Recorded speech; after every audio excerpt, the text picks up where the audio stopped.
కాంగ్రెస్ మల్లికార్జున ఖర్గే అధ్యక్షతన ఢిల్లీ ఏఐసీసీ కేంద్ర కార్యాలయంలో కాంగ్రెస్ వర్కింగ్ కమిటీ సమావేశం కొనసాగుతోంది। ఈ సమావేశానికి సోనియా గాంధీ, రాహుల్ గాంధీ, ప్రియాంక గాంధీ, తెలంగాణ సీఎం రేవంత్ రెడ్డితో పాటు పలువురు ముఖ్య నేతలు హాజరయ్యారు। ఈ భేటీలో ఎన్నికల మేనిఫెస్టోకు సీడబ్ల్యూసీ ఆమోదం తెలపనుంది। 5 న్యాయాల పేరుతో కాంగ్రెస్ ప్రజల ముందుకు వెళ్లనుంది। భాగీదారీ న్యాయ్, కిసాన్ న్యాయ్, నారీ న్యాయ్, శ్రామిక్ న్యాయ్, యువ న్యాయ్ పేరుతో మేనిఫెస్టో సిద్దం చేశారు। ప్రతి విభాగంలో 5 గ్యారంటీలు, మొత్తంగా 25 గ్యారంటీలు ఉంటాయి।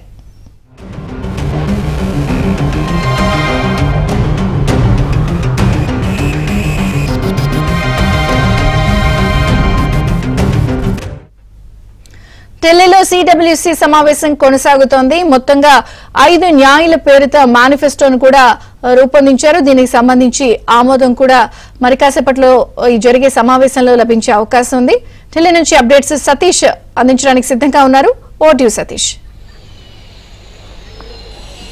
విజయ్ చంద్రిక, సీడబ్ల్యూసీ సమావేశం సుదీర్ఘంగా కొనసాగుతుంది। దాదాపు 10 గంటలకు సమావేశం ప్రారంభమైంది। 10 గంటలకు ఏఐసీసీ అధ్యక్షుడు మల్లికార్జున ఖర్గే, కాంగ్రెస్ సీనియర్ నాయకురాలైన సోనియా గాంధీ, అదేవిధంగా రాహుల్ గాంధీ, ప్రియాంక గాంధీ, తెలంగాణ నుంచి సీఎం రేవంత్ రెడ్డితో పాటు సీడబ్ల్యూసీ మెంబర్లంతా కూడా హాజరయ్యారు। సీడబ్ల్యూసీ సమావేశం ప్రస్తుతం కొనసాగుతూనే ఉంది। ఇక మేనిఫెస్టో కమిటీ చైర్మన్గా ఉన్న చిదంబరం కొన్ని ప్రపోజల్స్ సీడబ్ల్యూసీ కమిటీ ముందు పెట్టారు। ప్రధానంగా ఏ అంశాలు ఉండాలి, ఏ అంశాలను పరిగణలోకి తీసుకుని ముందుకు వెళ్లాలనే అంశాల్లో భాగంగా మేనిఫెస్టోకు సంబంధించి ఒక రూపకల్పన కూడా జరిగింది। మేనిఫెస్టో పైన ఇతరుల సలహాలు కూడా ఈ సమావేశంలో తీసుకుంటున్నారు। రాహుల్ గాంధీ తన సుదీర్ఘమైన భారత్ జోడో న్యాయయాత్ర సెకండ్ ఫేజ్లో అనేక అంశాలు ప్రజల దృష్టికి తీసుకెళ్లారు। ప్రజల నుంచి కూడా ఆయనకు విజ్ఞప్తులు కూడా ఆయనకంద యువత కావచ్చు, అదేవిధంగా ఉద్యోగులు కావచ్చు, అదేవిధంగా శ్రామికులు కావచ్చు, రైతులు కావచ్చు, అనేక విభాగాల నుంచి, మహిళల నుంచి కూడా అనేక అంశాలు ఆయన దృష్టికి వచ్చాయి। ఆ అంశాలన్నింటినీ కూడా ఇందులో జోడించాలని ప్రధానంగా పెట్టుకున్నారు। ప్రధానంగా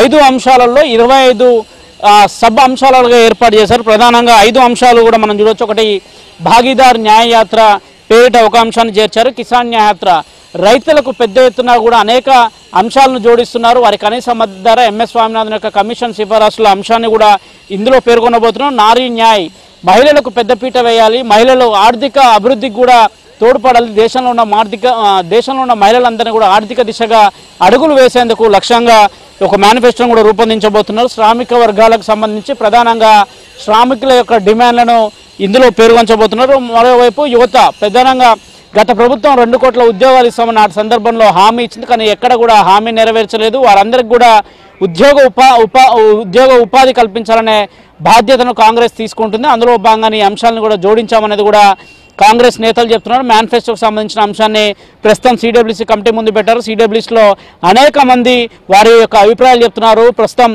రాహుల్ గాంధీ కూడా తనకు సంబంధించిన అంశాలకు, అదేవిధంగా న్యాయయాత్రలో ఎదురైన సమస్యలు కావచ్చు, ఆయన ప్రజల నుంచి స్వీకరించిన విజ్ఞప్తులు కావచ్చు, వాటన్నిటిపైన కూడా చర్చ జరుగుతుంది। అనంతరం సీడబ్ల్యూసీ కమిటీ సాయంత్రానికి మేనిఫెస్టోకు సంబంధించిన అంశంలో ఒక రూపకల్పన చేయబోతుంది। అదేవిధంగా మేనిఫెస్టో కమిటీకి సంబంధించి వారికి ముద్ర కూడా లభించబోతుంది। సీడబ్ల్యూసీ తీర్మానం ఆమోదం కూడా తెలపబోతుంది। ఇక సాయంత్రానికి ఎన్నికల కమిటీ సమావేశం ఉండబోతుంది। సెంట్రల్ ఎలక్షన్ కమిటీ సమావేశం ప్రధానంగా పెద్ద ఎత్తున కూడా జరగబోతుంది। దేశవ్యాప్తంగా కూడా ఇప్పటికే 2 జాబితాల్లో 82 మంది అభ్యర్థులను నియమించారు। వారికి సంబంధించి వారితో పాటు మెజార్టీ స్థానాలను కూడా ఈ రోజే ప్రకటించాలా లేదంటే రేపు ప్రకటించాల అంశంలో కూడా ఒక కసరత్తు జరుగుతుంది। వివిధ రాష్ట్రాల నుంచి ఆ రాష్ట్రాల పీసీసీ ప్రెసిడెంట్లు వచ్చారు।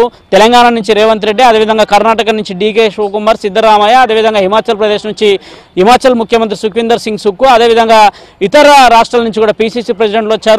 లిస్టు త్వరగా విడుదల చేయాలి, ప్రజల్లోకి వెళ్ళాలి। ప్రస్తుతం న్యాయ జాగిరత పేరిట అంటే 5 అంశాలలో 25 అంశాలను తీసుకుంటున్నారు। వాటన్నిటిని కూడా ప్రజల్లోకి తీసుకెళ్లాలంటే ప్రస్తుతం వెంటనే ఆమోదం తెలిపి కార్యకర్తలందరినీ కూడా గ్రామాన ఇంటికి వెళ్ళి ప్రజలందరూ కూడా ఏ విధంగా కాంగ్రెస్ మేనిఫెస్టో ఉంది, ప్రజలకు ఏ విధంగా న్యాయం చేయబోతున్నాం, ఎలాంటి నిర్ణయాలు ఉండబోతున్న అంశాన్ని కూడా ప్రజలకు వివరించేందుకు ప్రతి కార్యకర్త కూడా సిద్ధంగా ఉండాలనేది కూడా కాంగ్రెస్ తన మేనిఫెస్టోలో రూపొందించిన అంశాలను ప్రతి ఒక్కరికి తెలిసే విధంగా కూడా చేయబోతున్నారు। అందులో భాగంగానే సీడబ్ల్యూసీ సమావేశం సుదీర్ఘంగా కొనసాగుతుంది। అనేక మంది అభిప్రాయాలు చెప్తున్నారు। ఆ రాష్ట్రాల నుంచి వచ్చిన కాంగ్రెస్ పాలిత రాష్ట్రాల ముఖ్యమంత్రులు సైతం కూడా ఆ రాష్ట్రాల్లో చేపడుతున్న పథకాలు కావచ్చు, ప్రజల్లో కాంగ్రెస్ పట్ల ఉన్న రెస్పాన్స్ కావచ్చు, తెలంగాణలో చూసాం 6 గ్యారెంటీలకు సంబంధించిన అంశాల్లో సమావేశాల్లో కూడా ప్రజల నుంచి ఏ విధంగా స్పందన వస్తుంది, ఉచిత బస్సు ఏ విధంగా నడుస్తుంది, అదేవిధంగా మరోవైపు తెలంగాణలో చేపట్టిన 500 రూపాయలకు సిలిండర్ కావచ్చు, అదేవిధంగా 200 యూనిట్లు ఫ్రీ వర్క్ కావచ్చు, మరోవైపు రైతులకు పెద్ద ఎత్తున కూడా తాము రైతులకు ఇప్పటి వరకు ఉన్న బకాయిలన్నిటి కూడా చెల్లిస్తామన్న అంశం కావచ్చు, 2 లక్షల రూపాయల ఉన్న బకాయిలు కావచ్చు, అదేవిధంగా మహిళలకు ఏ విధంగా రాష్ట్రంలో పెద్దపీట వేస్తున్నాను, ఇలాంటి అన్ని అంశాలను కూడా కాంగ్రెస్లో జరుగుతున్న సిడబ్ల్యూ సమావేశంలో యొక్క మేనిఫెస్టోలో ఇలాంటి అంశాలు కూడా ఉండబోతున్నాయి. దేశవ్యాప్తంగా ఉన్న ప్రజలను ఆకట్టుకునే విధంగా లోక్సభ ఎన్నికల ఎజెండాగా, అదేవిధంగా లోక్సభలో కాంగ్రెస్ తరఫున ప్రజలకు ఏం చేస్తామన్న అంశాన్ని కూడా వివరించే ప్రయత్నంలో భాగంగానే మేనిఫెస్టోను రూపొందించారు. మేనిఫెస్టోకు మరి కాసేపట్లో సిడబ్ల్యూసీ తీర్మానం చేయబోతుంది. అధికారికంగా కాంగ్రెస్ తన మేనిఫెస్టోలో ఏం పెట్టిన అంశాన్ని కూడా ఒక మీడియా సమావేశం ద్వారా కూడా వెల్లడించబోతున్నారు. ప్రస్తుతం అయితే సమావేశం కొనసాగుతుంది. అనంతరం సాయంత్రం 4 గంటలకు సెంట్రల్ ఎలక్షన్ కమిటీ సమావేశం కూడా జరగబోతుంది. తెలంగాణకు సంబంధించి 13 లోక్సభ స్థానాలు పెండింగ్లో ఉన్నాయి. వాటికి సంబంధించిన అంశాలను కూడా మరొక కాసేపట్లో క్లారిటీ రాబోతుంది. ఇప్పటికే ఉత్తమ్ కుమార్ రెడ్డి ఢిల్లీ చేరుకున్నారు, అదేవిధంగా మల్లుబట్టి విక్రమార్క ఢిల్లీ చేరుకున్నారు. ఇక ప్రస్తుతం ఢిల్లీలోనే సీఎం రేవంత్ రెడ్డి ఉన్నారు. పార్టీకి సంబంధించిన ఇన్ఛార్జీలు, రాష్ట్రానికి సంబంధించిన ఇన్ఛార్జీలు సైతం కూడా ఉన్నారు. ఒక్కొక్క రాష్ట్రంతోనే సెంట్రల్ ఎలక్షన్ కమిటీ దాదాపు అరగంట పాటు కూడా సమావేశం నిర్వహించబోతుంది. అనేక రాష్ట్రాల నేతలంతా కూడా ప్రస్తుతానికైతే ఢిల్లీ చేరుకున్నారు. విజయచంద్రిక. Thank you Satish.